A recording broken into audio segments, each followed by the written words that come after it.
Hi, this is a lecture on spring potential energy, and it also includes 2 practice problems involving spring potential energy. So before we can talk about spring potential energy, we need to talk about work and energy in general.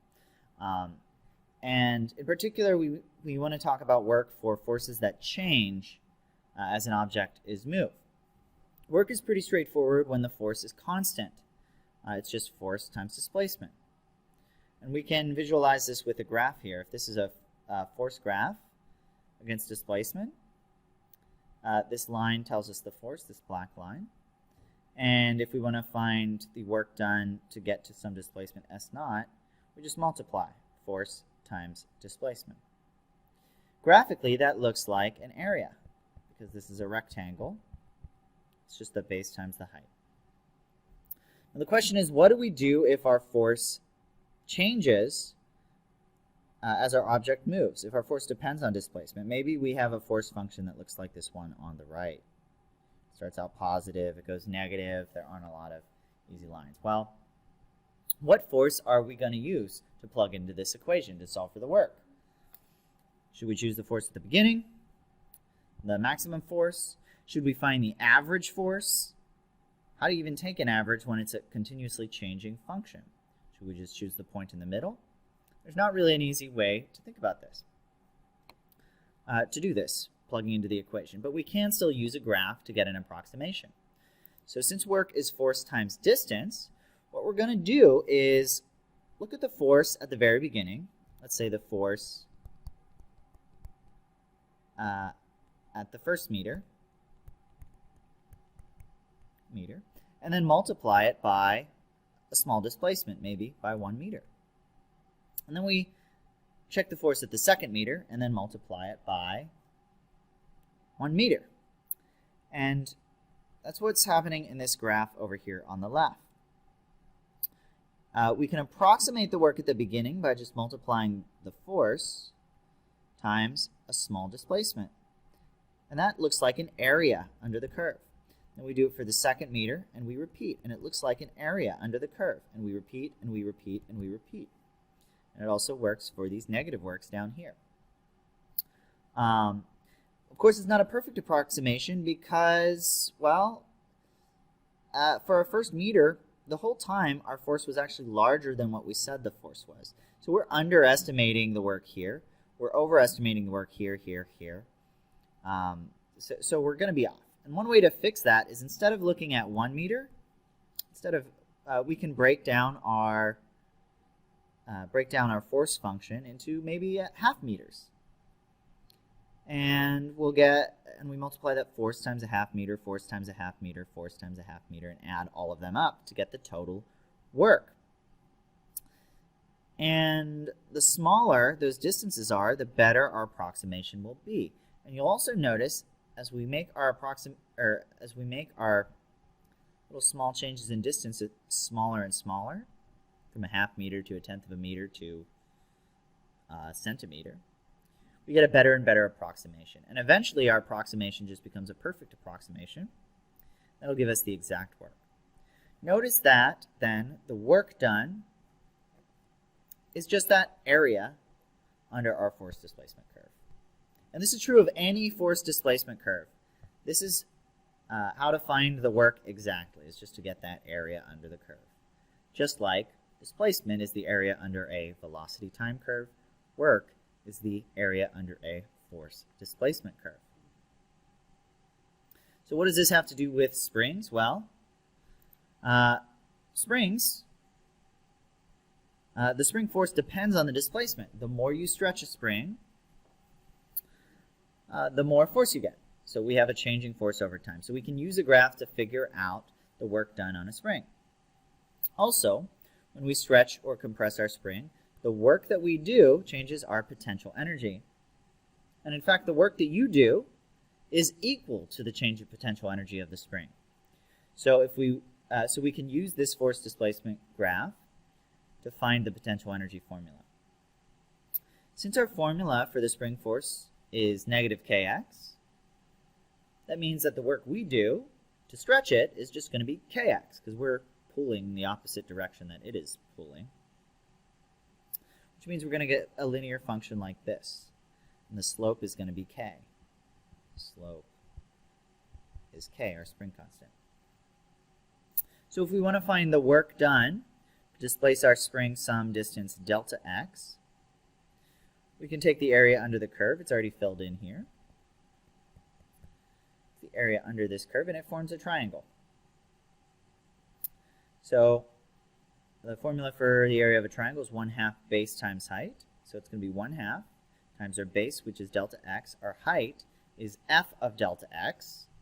That's f of delta x, not times delta x. And at delta x, our force is just k times delta x.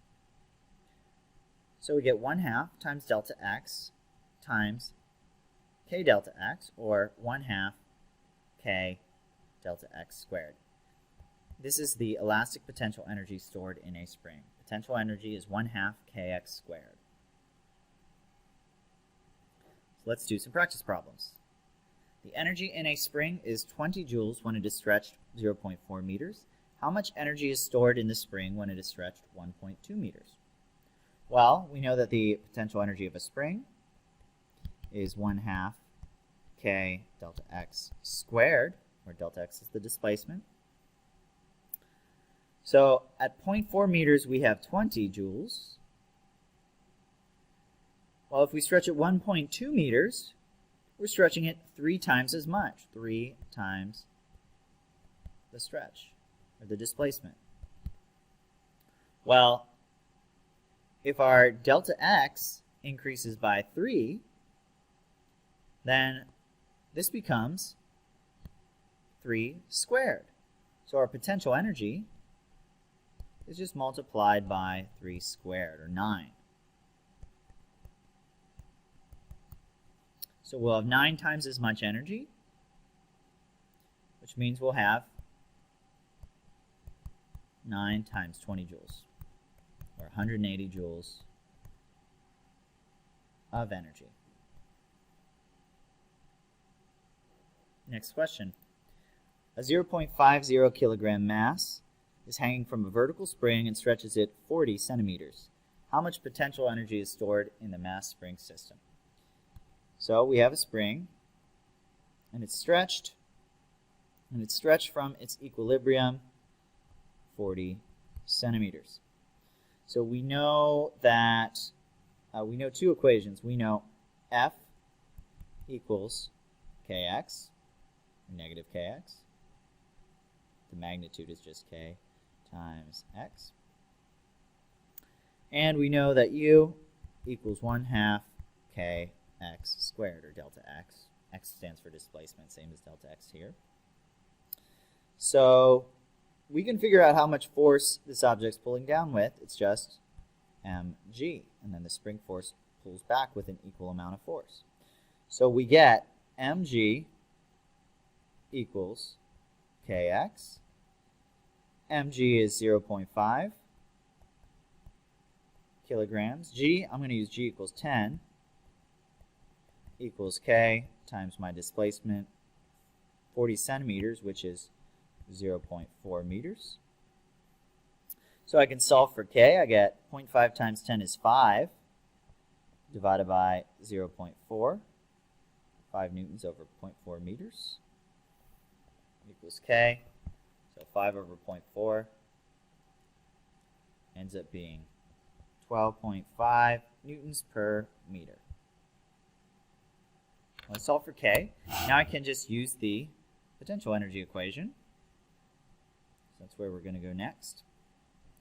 U elastic equals 1/2 times 12.5 newtons per meter times, well, how many meters? 0.4 meters, that whole thing squared. Plug that into a calculator. 0.4 squared is 0.16 times 12.5 is 2 times 1/2. This is a coincidence. It ends up being exactly 1.0 joules worth of energy. Now that's one way to do it. It's a 2-step process if we do it this way. And this is how most students like to do it, but there is a faster way if we just think algebraically. So we want to find the potential energy stored in our mass spring system. We know that potential energy is 1/2 kx squared. And we know x, but we don't know k. However, we know the force is equal to kx,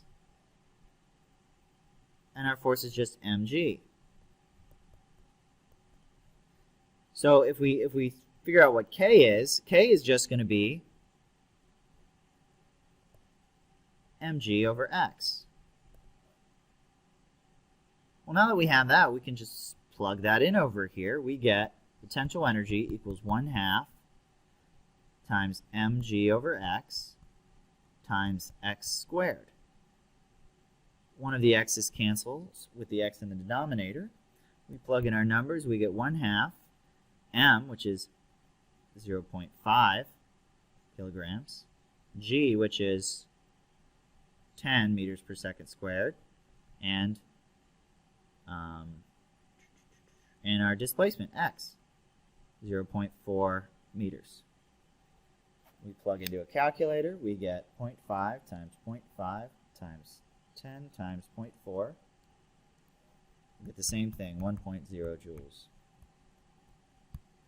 So it simplifies if we think algebraically, and we can do it in one step. In summary, work is the area under a force displacement curve, and this is always true, not just for springs. The potential energy for a conservative force is negative work, and so the elastic potential energy then is just 1/2 k times displacement squared, where k is the spring constant. Hope that was helpful. Bye.